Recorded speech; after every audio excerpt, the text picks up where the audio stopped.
되게 여러 가지 역할을 하셨죠. 제작도 하시고, 뭐 제작 진행도 하시고, 그림도 직접 그리시고, 합성, 뭐 그리고 합성은 안 했습니다. 합성 안 하셨어요? 네. 크레딧이 워낙 많이 나오셔서요. 1인 다역으로 만드신 작품입니다.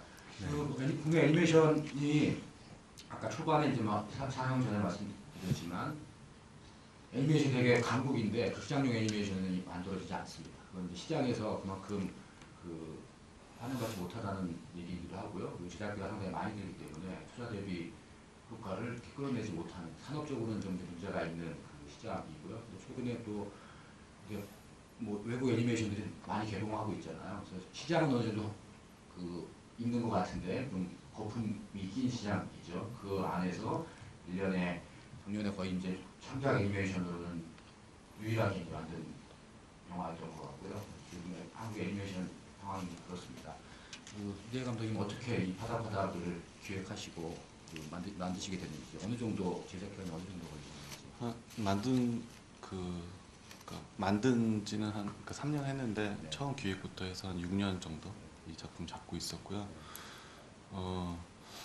사실은 뭐 그냥 한 거죠. 하고 싶어서. 근데 그러니까 뭐 동기를 꾸집어 내자면은 이제 직장 생활 할 때, 그러니까 이 작품 만들기 전에 직장 생활 한 5년 정도 했었는데, 그때 이제 왔다 갔다 할 때 그 집과 그 사이에 그 횟집이 있었어요. 그 보면서 이제 뭐 사장님한테, 그러니까 회사에서 그런 뭐 아이디어 같은 거 냈다가 이렇게 묵살당하고 막 그럴 때마다 스트레스 받을 때 걔네들 보면서 이렇게 아이디어들을 모았었죠. 그래서 그걸 계기로 해서 계속 모으다가 이제 어느 정도 모이니까 이제 이야기가 이렇게 되더라고요. 그래서 그거를 한번 만들어 봐야지. 그리고 이렇게 벨르다가 어느 정도 시점이, 제가 이제 그러니까 직장 생활 이제 마지막 쯤에는 이제 어떤 제의 같은 걸 받았었어요. 제가 이제 어떻게 보면 이렇게 진급하는 그런 건데, 그런 제의 같은 걸 이렇게 받았었는데, 그때가 이제 타이밍이 왔구나 해서 박차고 나와서 만들었어요. 다시 때 떠나요. 네. 진급 제의가 왔는데 네. 그래서 나오셨다. 네, 그래서 이렇게 6년 동안 만들었죠. 만들고 나서 어떻게 보면 그 사람은 자기 그거를 앞날을 좀 아는 것 같기도 한데, 그 고등어처럼 저도 박차고 나와가지고 열심히 하고 쫄딱 망했습니다. 네. 그러고 나서 다시 태어나는 것 같아요. 넙치처럼. 네. 넙치로. 그래서 요즘엔 뭐 그렇게 하고 있죠. 네, 많으셨습니다. 네.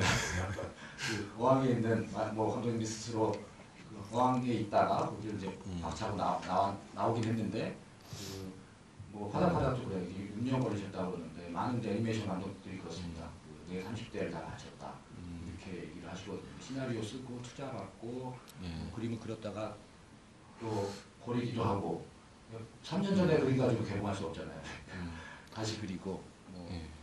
근데 그게 이제 하다 보니까 그게 그렇게 늘어지는 게 사실은 좀 어떻게 보면 실력이나 노하우 같은 게 부족해서 아직 그렇게 되는 부분이 있는 것 같아요. 그게 그냥 무조건 애니메이션 뭐 6년, 뭐 10년 막 이렇게 하는 게 아니라 그런 생각이 들어요. 지금 생각하면은 좀 더 빨리 할 수 있지 않을까 이렇게 생각하고 있거든요. 마음이 그렇겠죠.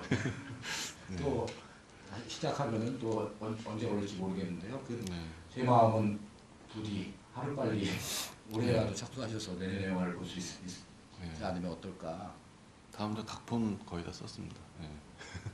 각본부터 시작이죠. 네. 저도 무림일검의 사생활 단편 애니메이션 만드신 장영훈 감독하고 지금 장편 이제 마무리 작업을 하고 있는 중인데, 제가 프로듀서 역할로 참여해서 하고 있는데, 그 감독이 계속 그것도 6년 정도 걸렸거든요. 계속 나는 빨리 끝낼 줄 알았는데 나도 이렇게 되다니 뭐 이러면서 지금 뭐 열심히 뭐 하고 있습니다. 근데 본인이 열심히 하고 있는지 몰라요. 하도 오래돼가지고 그냥 방송적으로 그렇게 하게 되더라고요. 네. 씁쓸한 표정을 지으시는데, 그 영화를 어쨌든 고생하신 것만큼 저희가 영화로 보답을 받았다고 생각이 드는데, 어쨌든 물고기 얘기잖아요. 작품 안으로 다시 들어가면 물고기 얘기인데, 물고기 캐릭터들은 어떻게 설정을 하셨고 성별도 있어요. 음, 그 고등어는 여자고 넙치는 남자고 이런 성별 구분이라든가 이런 네네. 것들을 어떻게 그 키를 잡으시고 작업을 하셨는지. 뭐 일단 뭐 주인공은 넙치랑 고등어인데 네. 그 고등어 캐릭터는 그러니까 뭐 달리 그런 이유라기보다는 그러니까 노래를 하잖아요. 근데 제가 개인적으로 여자가 노래하는 걸 듣고 싶었어요.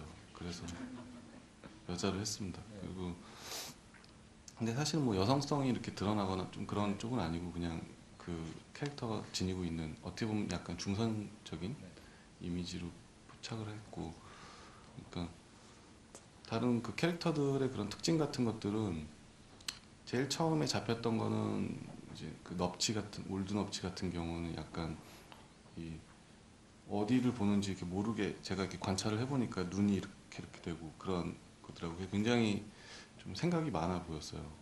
얘는. 실제 넙치 네, 자체가 뭔가 이렇게 자체가요? 내면에 그런 것도 많아 보였어요. 동자가 따로 움직인 네, 그러면서 캐릭터라는 거죠. 그러니까 갑자기 가만히 있다가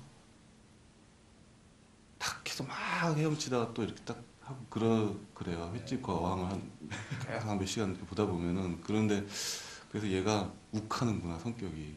욱하는 성격은 제가 개인적으로는 얘는 좀 이 멘탈이 약한 애들이 욱하잖아요. 그러니까 그런 느낌이었거든. 그래서 넙치의 그러니까 내면이 되게 약해서 흔들리잖아요. 그래서 캐릭터가 이렇게 변화를 하는데 그래서 그런 부분이 이렇게 이런 느낌이 잘 맞겠다. 그래서 걔는 그렇게 설정을 했었고 제가 이렇게 사전 조사 이렇게 하다가 인터뷰 같은 거 이제 일하시는 분들한테 하시면은 이제 그 심심할 때 이제 칼 거기서 쓰시는 분들 이렇게 낚시할 때도 있대요. 횟집에서. 그러니까 그장 치면서 근데 그때 놀래미 같은 경우는 또 걸리고 그런데요. 얘는 좀 약간 멍청하구나. 그래서 그거를 이제 또 이렇게 캐릭터가 이렇게 자연스럽게 이렇게 붙더라고요. 그리고 뭐 다른 애들은 물론 이렇게 그 약간 비중이 적긴 한데 생김새랑 이렇게 딱 매치를 해서 이렇게 배치를 했죠. 그 인물상 같은 경우는 사실 이렇게 직장 생활하면서 이렇게 포착이 되기도 했었고 그게 이렇게 딱 생긴 거라기보다 인상이 이렇게 매치가 되긴 하더라고요. 그래서 이렇게 설정을 했습니다. 네. 어항 속 캐릭터들이 그 물고기 성격까지 파악하셔가지고 그 매칭을 네. 시켰다고 합니다. 그 영화를 보고 나면 두 부류가 계시더라고요. 아, 회 먹고 싶다. 이런 분이 있고 어떤 분은 아, 이제 횟집에 어떻게 가지? 뭐 그렇게 입을 하는 경우들이 있는데 저는 처음에 볼 때는 제가 이제 극장에서만 세 번째 보는데 처음에 볼 때는 아, 횟집에 어떻게 가지? 뭐 이런 감정이었는데 저는 다시 보니까 끝나고 횟집을 가야 되나 이런 생각이 드는데요. 여담으로 말씀드리면 이게 제가 뭐 그 요식업에 반대하거나 아니면 뭐 채식주의자거나 그런 건 아닌데 그래도 좀 이런 영화를 만드는데 저희 성우님들 더빙하고 나서 회식을 횟집으로 가자고 하시더라고요. 그 약간 기분이 묘했는데 그래도 가긴 갔습니다. 근데 네, 그런 사례가 있죠. 네. 네. 이명박 대통령께서 그 원화수를 먹고 소갈비를 드시고 그렇죠. 감독이 상당히 황당해했던 아니 근데 네. 아니 원화수를 보고 어떻게 네. 소고기를 먹으러 가냐 감독은 먹지 않고 이렇게 드시는 모습을 봤다는 얘기가 있습니다. 네. 네. 그리고 질문 이게 왜 재밌을까요? 네? 왜 재밌어요? 뭐가요? 네. 왜 재밌다고? 그 말이 왜 재밌다고? 아 무슨 말씀하신 겁니까?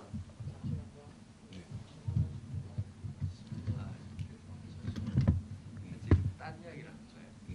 죄송합니다. 네. 뭐 재미없을 수도 있죠. 누군 재밌고. 네.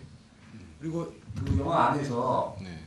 그 어항의 세계가 상당히 이제 위계가 잡혀 있는 네, 네. 세계잖아요. 그리고 뭐라 그럴까 그 규율이 확실한 그런 세계로 되어 있는데 네, 실제로 그렇게 이제 설정하신 배경 그게 영화의 어떻게 보면 키포인트인 것 같습니다. 어항 속 세계와 바깥의 바다라는 그 관계 네, 네. 그렇게 설정하신 건 좀 약간 인위적이기도 하잖아요. 그렇죠. 예, 네. 그런 부분들을 이게 어떻게 보면 사실 처음에 아이디어도 그런 건데, 그러니까 이 좁은 어항 안에서 네. 어떤 갈등을 만들어내려면 또 그러니까 계급 사회 뭐 이런 건 아닌데 이렇게 그러니까 이렇게 층이 이렇게 나눠져 있는 마치 이렇게 그 사람의 그 개그가 표현할 수도 있겠죠. 그런 부분이 나눠져 있는 부분이 드러나야지 이게 좀 그런 갈등 요소가 될 수 있는 요소가 되겠다 그런 생각을 했어요. 그래서 많은 계층이라기보다는 사실은 이렇게 쥐고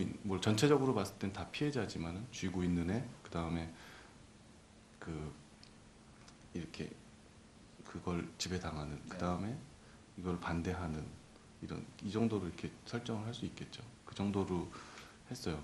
그러니까 사실 계급 쪽에 그런 얘기로 막 다 흘러가더라고요. 이제 각본을 처음에 쓸 때 보니까 그래가지고 근데 이 포커싱을 그쪽으로 두면은 이게 흐트러질 것 같아가지고 약간 그 퍼덕퍼덕 그 파닥 그 뛰어나가려는 그쪽으로 이렇게 몰았죠. 그래가지고 그랬습니다. 얘기가. 관객분들 네. 뭐 질문이나 궁금하신 거 있으면 손 들고 주시면 고맙겠고요. 그리고 제가 몇 가지 더 여쭤보면은 그 물고기들이 다른 이제 물고기를 그 네. 먹는 설정으로 되어 있잖아요. 네. 네.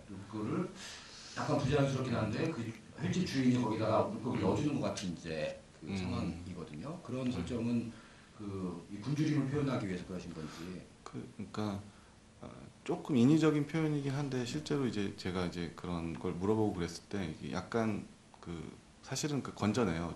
죽어가거나 아니면 그런 것들은 이제 횟집에서 건져내서 따로 이렇게 처리를 하는데 그게 그러니까 인위적인 설정이긴 한데 그게 필요했죠. 그런 장치라 그러죠. 걔네가 이렇게 들어왔을 때 그 약해진 애들을 어떻게 보면 동족이라고 할 수도 있는데 그런 애들을 이렇게 뜯어먹고 사는 그네들의 그런 의인화된 캐릭터들이니까 그게 일정 부분 그걸 만들어낼 수 있지 않을까. 그 싸한 느낌이라 그러죠. 그래서 그렇게 차용을 했습니다. 네. 국내에서 애니메이션이라고 하면 그 아동들이 많이 보고 네. 그 아동도 데리고 네, 네. 그 부모님하고 같이 보는 그래서 시장이 이제 혼자 보지 않으니까 시장이 큰 그렇게 이제 분류가 되잖아요. 근데 파닥파닥은 그 애기들이 어떻게 봤을까? 이게 사실 입어서 봤는데 막 네. 처음부터 칼질하고 막 이러잖아요. 예, 그러니까 이거는 오해가 생기면 안 되는데 네. 처음에도 그러니까 저는 사실은 제가 설정을 할 때 네. 15세 이상 관람가로 설정을 하고 영화를 만들었어요. 네. 근데 이제 심의 같은 데 넣을 때는 그냥 넣잖아요. 네. 거기서 이렇게 판단을 하는데 12세로 나오더라고요. 그래서 그게 그렇구나. 그러니까 그거는 뭐 어차피 심의 기관에서 판단을 하는 거니까 뭐 그런 걸 하는데 저는 그러니까 처음에 설정이 이게 아동을 그 기획 때 그 타겟팅으로 하지는 않았었어요. 제가. 그래가지고 그런 부분들이 좀 오해가 생긴 부분이 있지 않나 그런 생각도 들거든요. 네. 뭐 오해라기보다는 어떤 네. 마케팅 할 때 이제 욕심이죠. 네, 네. 어린이 관객도 노리고 어린 관객도 노리는 두 마리 토끼를 다 잡겠다 하다가 둘 다 놓치는 경우가 가끔 생기죠. 그런 이제 어떤 관계 포인트라든가 이런 걸 할 때 약간 어려운 영화였던 것 네. 같아요. 마케팅 하거나 이럴 때 상업적으로 이렇게 할 때는 그런 포인트들이 좀 있었던 것 같습니다. 그리고 그림을 네. 감독님이 캐릭터라든가 그림이라든가 이런 것들은 감독님이 다 그 설정하고 그리신 건가요? 뭐. 네, 내부에 그러니까 디자인 하시는 분이 이게 하셨죠. 그러고 이제 저랑 이제 얘기를 해서 만들고 일정 부분 이제 제가 처음에 이제 초안을 그렸던 것도 있고 그게 CG로 이렇게 변환되면서 따로 그 디자인 하는 분은 계셨어요. 그러니까 그냥 일반 손으로 이렇게 스케치한 그림에서 이렇게 발전해가지고 그렇게 만들었습니다. 네. 그러니까 이게 3D하고 네. 그 일반 2D하고 손으로 같이 섞여 있는 예, 거잖아요. 예. 그런 작업 방식의 차이는 어떻게? 그 뮤지컬 노래가 나오는 부분 같은 경우는 이제 그러니까 어떻게 보면 수작업도 들어갔고 그러니까 일반적으로 그냥 2D라고 얘기할 수 있는 그런 방식으로 제작이 됐고요. 작화 방식이죠. 요즘에 그러니까 3D 입체랑 그게 좀 나눠지니까 그리고 나머지 부분은 CG 부분으로 제작했어요. CG라고 그러니까 컴퓨터 툴로 그걸 만들어서 하는 그런 쪽으로 해서 제작을 했어요. 네, 네. 네, 관객분들 하신 말씀 없으십니까? 네, 맨 앞에 계신 분 먼저. 영화 되게 잘 봤고요. 마이크 드리겠습니다. 네, 네.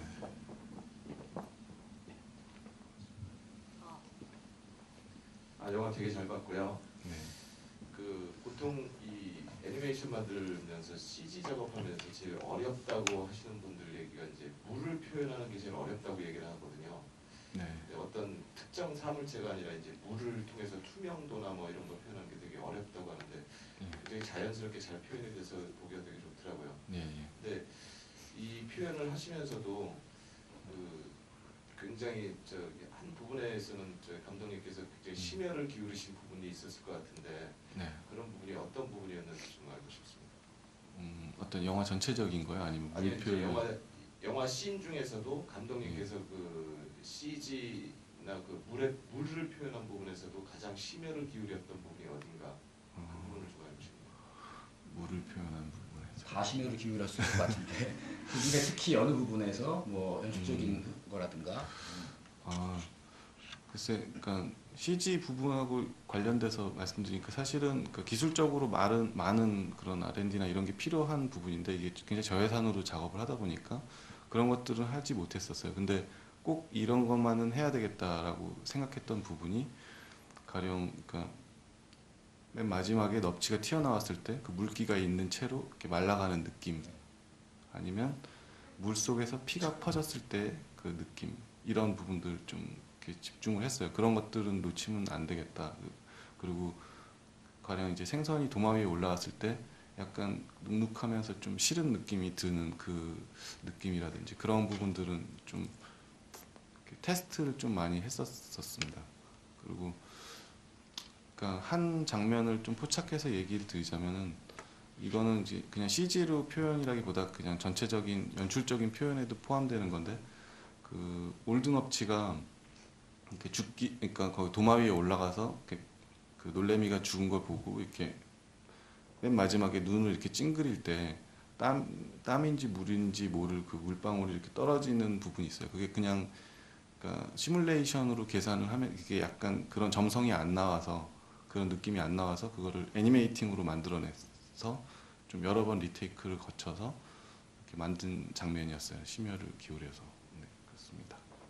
물 표현 말씀하셨는데요. 그 타이틀도 물로 되어 있잖아요. 그런 점이 좀 인상적이었던 것 같습니다. 그리고 뭐 네. 2D하고 3D가 이렇게 결합해서 네. 그런 작업들을 하셔서 그건 이제 작업의 용이성이기도 하고 네. 요즘에는 좀 분명하잖아요. 2D 영화는 2D 애니메이션은 애니메이션대로, 3D 애니메이션은 또 3D 애니메이션대로, 또 그 이 3D 말고 안경 쓰고 보면 또 그러니까 요즘 같은 경우는 그냥 2D 영화로 분리해야 되죠. 네, 그렇죠. 예. 그렇죠. 기법은 이제 3D 모델링을 통해서 네. 그 작업을 하신 경우로 볼 수 있을 것 같습니다. 그리고 예. 그런 디테일들이 많이 살아있는 것 같아요. 말씀하셨듯이 넙치가 마지막에 튀어나왔을 때는 예. 눈을 지우고 보면 실제같이 사진 찍은 것처럼 이렇게 느껴지는 그 그러니까 부분이 있거든요. 약간 좀 디테일하게 얘기를 드리면 이제 더 진행되면서 좀 더 몸에 붙는 먼지나든지 이런 게 좀씩 증가하거든요. 그런 것들을 좀 신경을 썼죠. 그래서 더 이렇게 힘들어 보이게 뒤로 갈수록 그런 느낌을 만들어내려고 신경을 썼습니다. 예. 그게 작업 과정에서 그 실력이 늘어서 그런 건 아닌가요? 그것도 그래. 그렇죠. 예. 아니 실제로 네. 이 순서대로 그리다 보면요. 네. 한 6개월 최소한 뭐 스태프들이 6개월, 1년 이렇게 그리거든요. 그럼 뒤에 가면은 퀄리티가 좋아져요.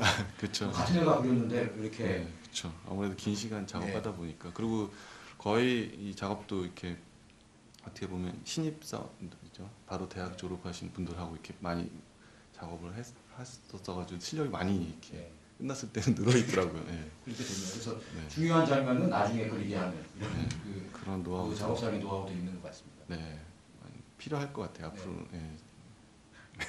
또 질문 있으십니까? 예,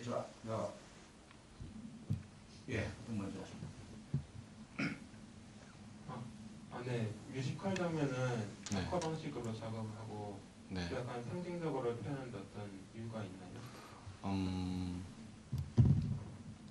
네, 그러니까 뮤지컬 부분을 그러니까 그렇게 나눴던 거는 이제 이 CG 부분하고 뮤지컬 부분하고 제가 크게 차이를 둬서 해야 되겠다라고 생각했던 거는 이 영화 전체가 이렇게 작은 그 어항 속에서 어떻게 보면 이렇게 갇혀 있는 현실 그리고 그 안에서 이렇게 진행이 돼요. 그래서 굉장히 좀 답답할 수도 있고 어떻게 보느냐에 따라서는 그리고 지루하거나 좀 차가운 현실과 일상들 이렇게 표현되거든요. 근데 그거와 대비를 이루어야 되겠다. 얘네들이 그러니까 어떤 그 뮤지컬 부분은 그거랑 대비를 이루는 그러니까 환타지 부분에 해당하거든요.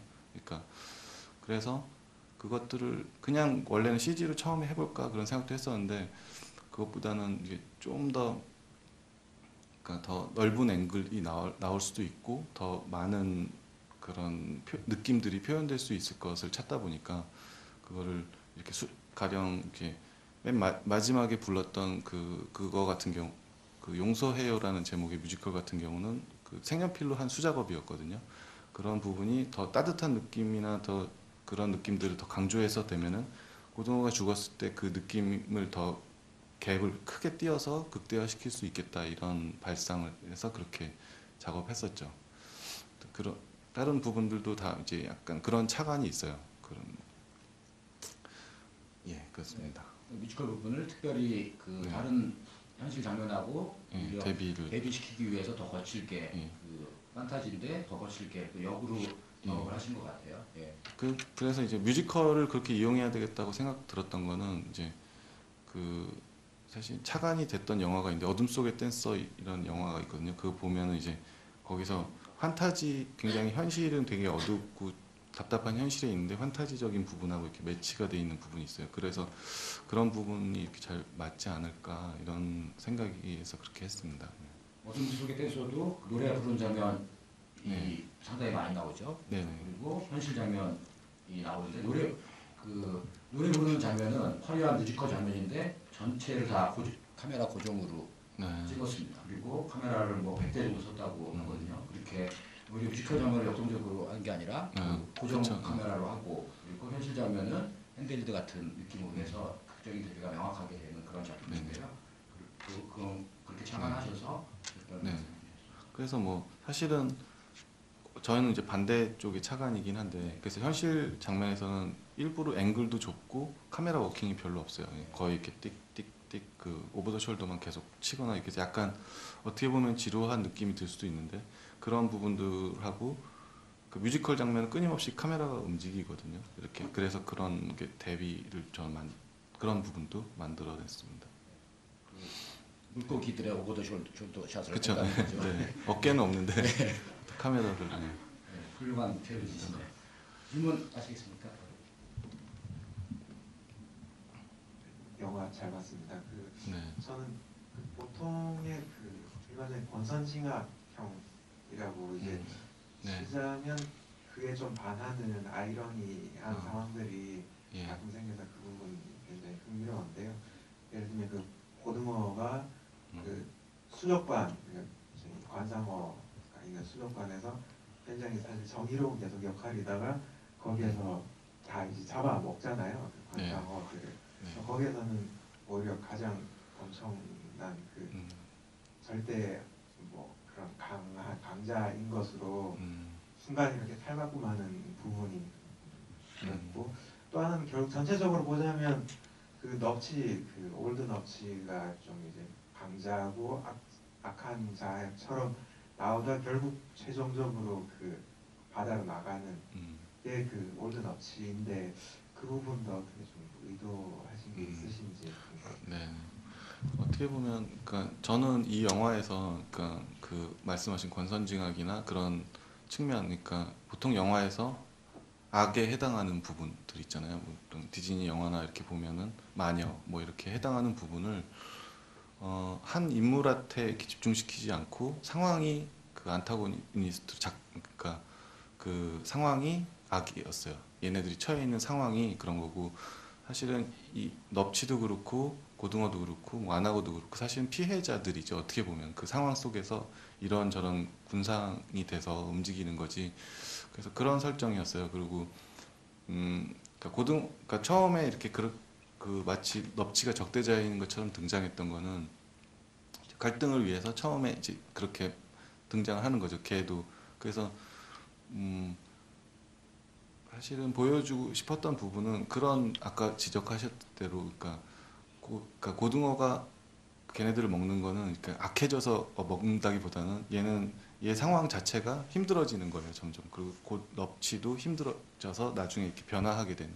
고등어가 그 상황에서 그렇게 되는 거는 제가 이제 그 장면을 넣어야지 이렇게 생각했던 거는 얘는 점점 힘들어져야 돼요, 고등어는. 그러니까 현실이라고 봤을 때, 그러니까 바다에 있다가 어항에 있다가 더 작은 어항에 갔다가 나중에 접시 위로 가거든요. 이 상황들이 얘를 그러니까 현실들이 점점 조여오는 거죠. 자기는 현실은 이렇게 하지 마, 극복해야 돼, 뚫고 나가야 돼 이렇게 얘기는 하지만 실질적으로는 조여오는 그런 부분들의 표현에 어떤 극대점에 가 있는 거죠. 그게 멘붕이 오는 거죠. 쉽게 말해서 그 상황에서. 그래서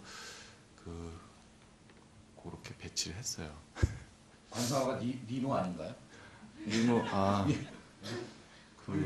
우리나라에서 가장 DVD가 많이 팔린 그 그렇죠. 영화의 주인공을 네. 이 고등어가 잡아먹어버리는. 근데 사실은 그게 금붕어였었거든요, 처음에. 근데 처음에 이렇게 시나리오 보여주고 그랬는데 뭐 또 고기 나오는 거 니모 짝퉁 또 왜 만들라 그래? 막 이런 게 욱해가지고 니모로 바뀌었어요, 캐릭터가. 예. 애니메이션 하는 분들에게는 그 네. 니모가 그 애증의 대상인 것 같아요. 상당히 재밌고 아니, 이렇게 네, 만들기도 했는데 그 비교를 당하니까 한국에는 네. 애니메이션 하면 아동용이다. 그래서 뭐 성인 요금 15세 등급이라고 하셨는데 그렇게 조금 성인 애니메이션 하려고 하면 뭐 투자가 안 되거나 조롱당하거나 그래도 영화 될 것 같아. 뭐 이런 지금 상황이거든요. 그래서 다양한 애니메이션들이 뭐 아동용도 나오고 성인용도 나오고 여러 이제 애니메이션이 나오는 게 그 영화 문화에서 중요하고 그리고 창작자들이 또 여러 영화들을 할 수 있어야 되는데요. 그런 이제 고정관념이라든가 시장의 편중화가 있는 것 같습니다. 그 돼지왕 재작년에 개봉했던 돼지의 왕 같은 경우도 애니메이션인데 18세 등급이에요. 사람들이 이제 18세 등급인 영화를 보시고 네. 야한 애니메이션인 줄 알았는데 아직 안 나온다고 네. 화를 내시는 관객분들이 계시더라고요. 네. 뭐 개인적인 생각인데 그게 자연스럽게 해야 되는 것 같아요. 창작자들은 그거를 이렇게 사실 제가 이 각본 쓸 때만 해도 그러니까 어떻게 보면 니모를 찾아서 같은 스토리를 떠올리기는 좀 힘든 그런 상황이었었죠. 그 총각 때였고 포스터를 딱 보면은 그렇게 연상이 될 것 같아요. 그래 그거는 횟집에서 탈출해서 바다로 여행을 하겠구나 이렇게 생각하는데 횟집에서 그냥 머물죠. 그래서 네, 포스터는 제가 한 게 아니라서 또 질문 있습니까? 예, 가운데 계신 분.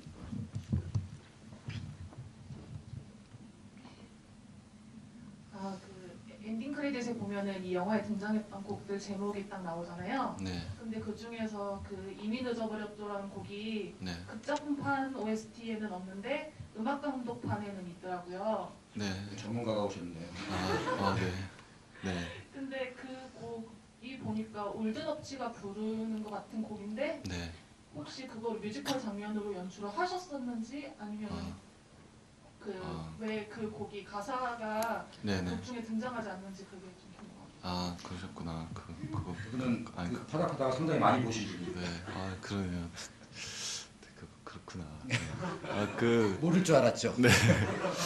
네, 사실은 이게 뮤지컬 부분이 한 두 부분 정도가 굉장히 공들여서 그게 잘렸어요. 편집됐는데 그 중에 처음에 이제 고등어가 그 항구로 잡혀오기 전에 바다에서 부르는 노래랑 하나가 올드 넙치가 도마 위에서 부르는 노래였거든요. 근데 그 뮤지컬이 공통적으로 밝아요, 느낌이.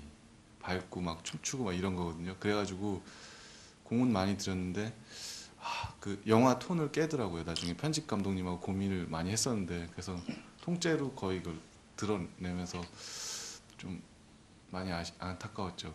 그 뮤지컬을 제작을 했었죠. 네.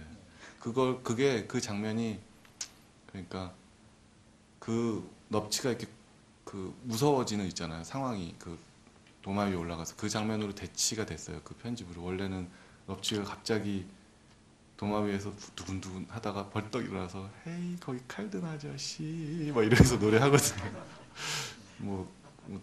예, 칼 깨끗이 닦고 나 잘라달라 막 이런 식으로 막 얘기하고 막 그러는데 그게 그렇더라고요. 재밌었겠네요. 네, 영화에서 전체 네. 영상은 빠른. 저는 되게 좋아하는 부분이었는데. 애니메이션이 그렇습니다. 그러니까 처음에 그 애니메이틱이라든가 계획을 잘 세워놓고 네. 가능하면 이제 로스가 없게 그쵸. 그림 뭐 이렇게. 어떤 장면은 한 달 동안 그렸는데 네. 뭐 편집에서 빠지는 경우가 네. 있거든요. 그러니까 그것도 한 95분 러닝 타임이었는데 한 70 몇 분으로 줄었죠. 미리 하셨으면은 도 들지고 그랬을 텐데 많이 그렇습니다. 그 계획을 제대로 해서 그렸는데도 뭐 그러게요. 네. 빠지게 되고 이런 경우들이 있죠. 헐리우드도 그렇고 뭐 네. 결국 영화를 위해서 또 그림을 그려봐야지 알 수 있는 부분들이 있기 때문에. 네. 근데 그 장면을 볼 수 없는 건데요. DVD에도 안 들어간. 네, 그게 그러니까 그 음악까지는 다 제작 그거 했는데 그 영상을 다 만들다가 최종 마무리까지는 안 했었어요. 그래가지고 그냥 영상을 풀지는 말자 이렇게 내부에서 그랬습니다. 손 드신 분 질문 하시겠습니다. 네. 손 다시 한번 들어주시겠습니다. 지금 각본 작업 중이신 걸로 알고 있는데 그건 사람 관련된 애니메이션인가요?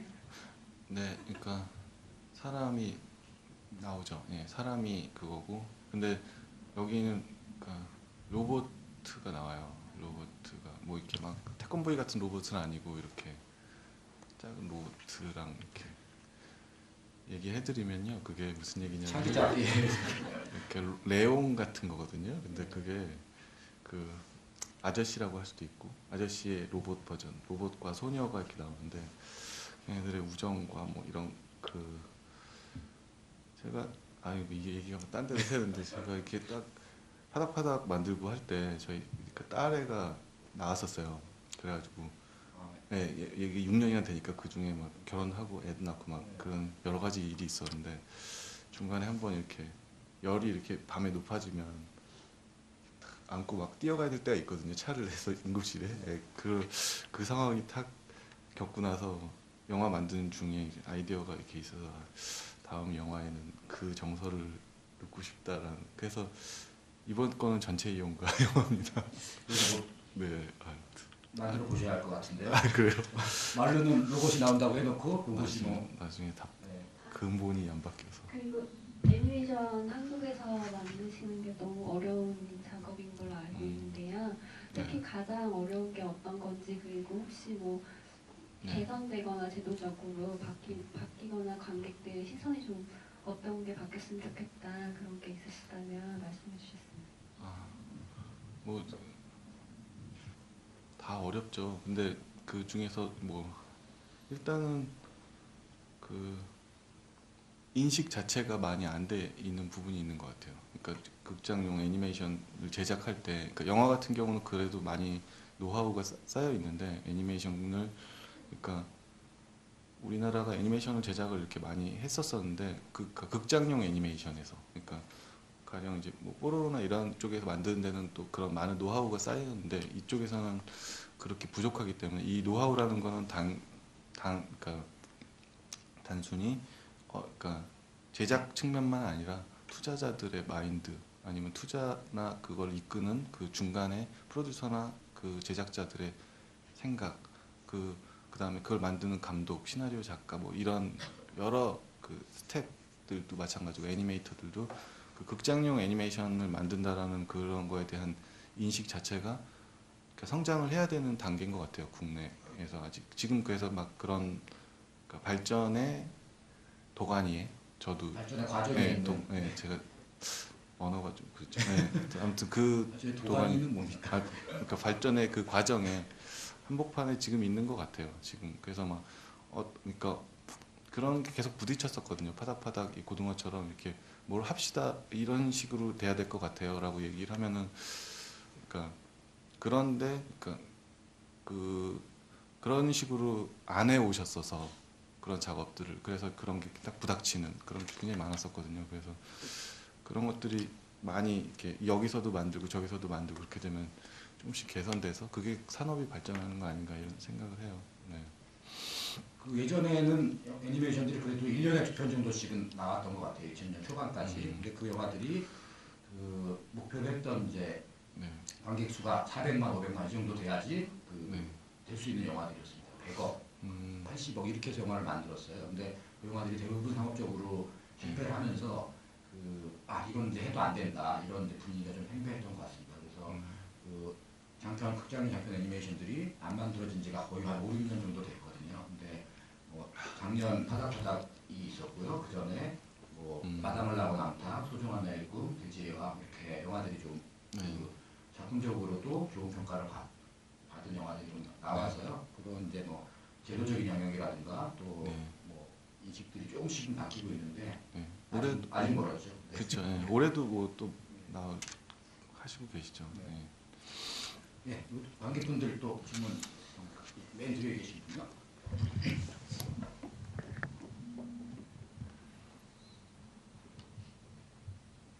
그 물고기들이 네.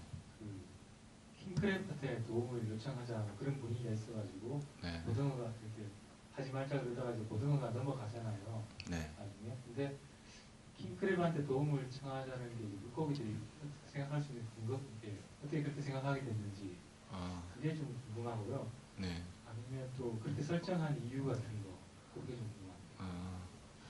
궁금합니다. 그러니까 사실은 그러니까 뭘 알아서 설정했다기보다 그 사실 킹크랩들한테 그렇게 하면 될 거야라고 했는데 안 먹히잖아요. 그리고 말도 안 통하고 그렇잖아요. 그래서 그러니까 얘네들이 그냥 막연히 생각한 보통 사람들이 그렇잖아요. 저거 하면 될 거야라고 생각하는데 실제로 가면 그런 정도로 이렇게 그 작동을 시켰어요. 그 킹크랩 그러니까 초반 설정에는 막 조금 이야기를 그쪽으로 풀어볼까라는 생각도 했었거든요. 그 가령 러시아 킹크랩이라서 러시아어로 설정을 했었어요. 그래서 막 가가지고 막 야바슬 러시아어를 막 해요. 걔가 그러면 막 이렇게 막 왔다 갔다 하면 그런 설정을 했었는데 그 킹크랩 그 디자인으로 이렇게 얘기를 하고 막 이러는 그거가 이 영 아닐 것 같은 그런 느낌이어서 얘네는 그냥 어떻게 보면 무생물 같은 느낌의 그런 식으로 배치를 하자 이렇게 해서 했습니다. 네.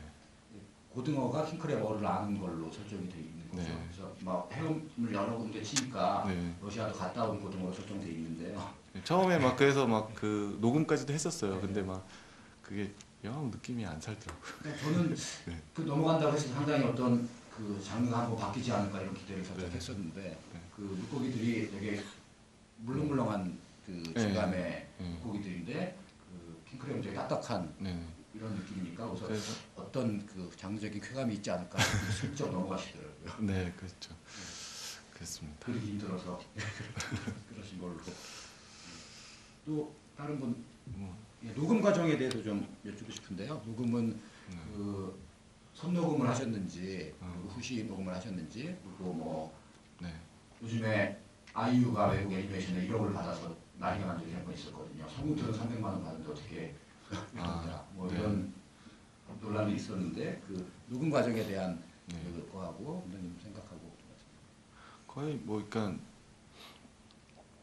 선녹음을 할 수밖에 없는 것 같아요. 이 CG 작업이나 네. 특히 음악이 나오기 때문에 뮤지컬 이런 거는 이제 기본 사운드 베이스로 해가지고 이렇게 작업을 해야 됐던 것 같고 성우분들 같은 경우는 처음에는 이제 뭐 그런 생각이 좀 들긴 했었는데 제가 기본적으로 그러니까 성우님들 목소리를 좀 좋아했었고 물론 뭐 비용 이런 것도 있었는데 그거는 이제 나중에 가서 뭐 마케팅적인 그런 측면이어서 그때는 고려를 못했던 것 같아요. 처음에 제작하고 선녹음을 하고 그런 거를 또 뭐 마케팅으로 활용해야 되겠다 이런 것까지는 작품만 생각하다 보니까 그때는 고려 못했던 것 같고 근데 확실히 그러니까 그 작품 퀄리티에서는 굉장히 좋았었는데 그 마케팅 나중에 이제 한다고 마케팅 팀장님이나 이렇게 얘기를 할 때 그런 포인트가 잘 안 잡힌다.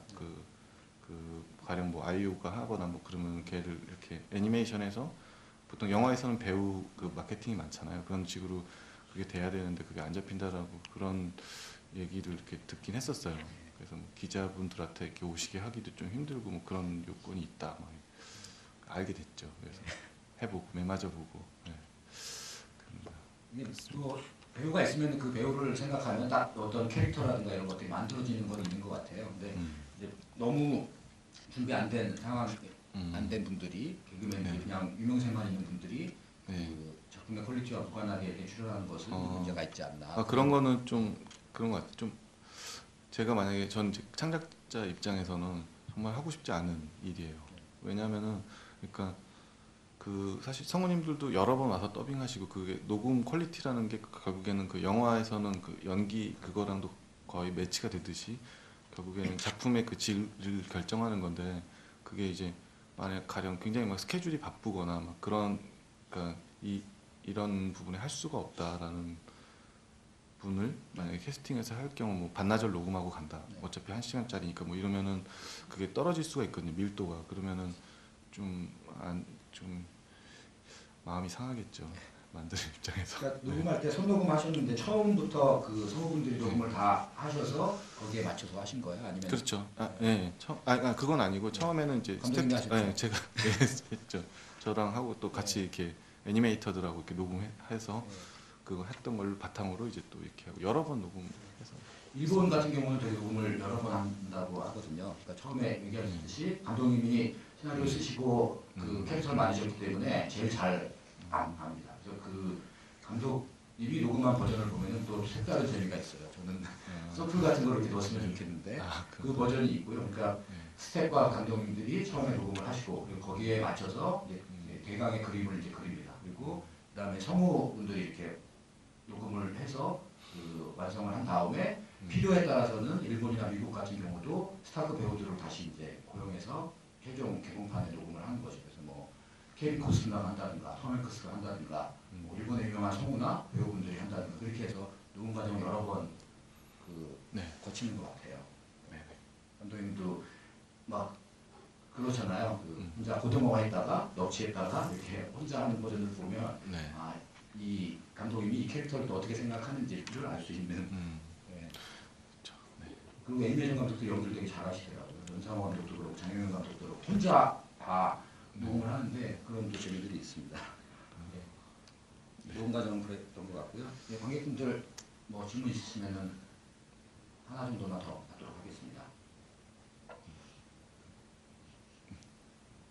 없으시면은 깔끔하게 정리를 하죠.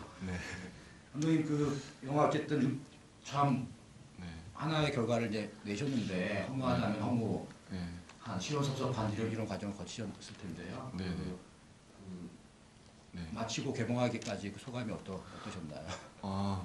그 아까 뭐 쫄딱 망했다고 얘기를 드렸는데 뭐 금전적으로는 뭐 그런 식으로 되긴 했는데 영화 6년의 이 과정을 거치고 나서 그 과정들을 이렇게 돌아봤을 때 제가 그러니까 굉장히 만족스러웠어요. 그러니까 할 수 있는 한 최선을 다 해보자 이런 심정으로 계속 그 시간들을 보냈기 때문에 그 과정 자체가 이렇게 저한테 굉장히 많은 보상을 줬던 것 같아요. 그리고 다음번을 또 이 과정을 또 할 수 있겠다라는 그 힘을 줬던 것 같습니다.